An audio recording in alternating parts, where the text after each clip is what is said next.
If you've ever left a conversation wondering, did that really happen the way I remember it, this video is for you. That experience has a name. It's called gaslighting. Hi, I'm Daniel. Over the past 40 years as a clinical psychologist, I've worked with many people who feel emotionally drained, confused, and increasingly unsure of themselves in their relationships. The term gaslighting actually comes from an old story about a husband who deliberately tried to make his wife believe she was losing her mind. Each evening, he secretly turned the gas lights in their home up and down.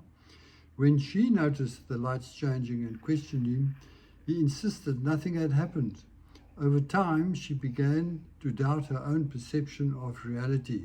That's where the term comes from, deliberately causing someone to question what they see, what they remember or experience. So what does gaslighting look like today? In relationships, it often sounds like, that never happened, you're imagining things, you're too sensitive, you always twist things. When this happens repeatedly, you may begin to question your memory, your judgment, or your emotional reactions. The goal of gaslighting isn't simply to win an argument.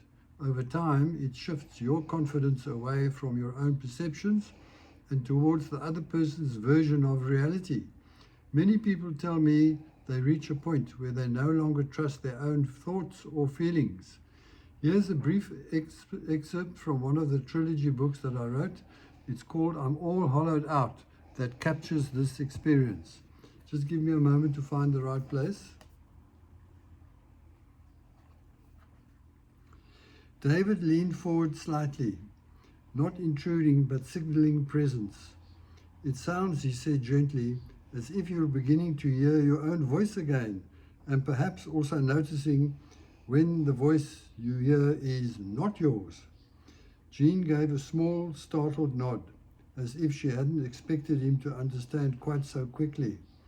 You see, she continued, he had a way of making things seem normal when they weren't. If I questioned something, he'd tilt his head, and she mimicked the subtle condescending smile, say, you're imagining again, Jean, or you always overreact, or you know how sensitive you can be. It didn't sound cruel, it sounded logical. Gaslighting often sounds reasonable, David said softly. That's partly why it works. It's the calm tone that undermines you more than the words themselves. Jean's shoulders dropped, as if someone had just named something she'd been circling for years. That's Jean, by the way. This growing self-doubt is one of the clearest effects of gaslighting. In this topic, if this topic resonates with you, you may find deeper understanding and hope in my trilogy of stories inspired by the real experiences of people who share similar things in therapy. The link to the book details are in the description below. In the next video, or chapter 6, episode 6, it will be talking about apology cycle.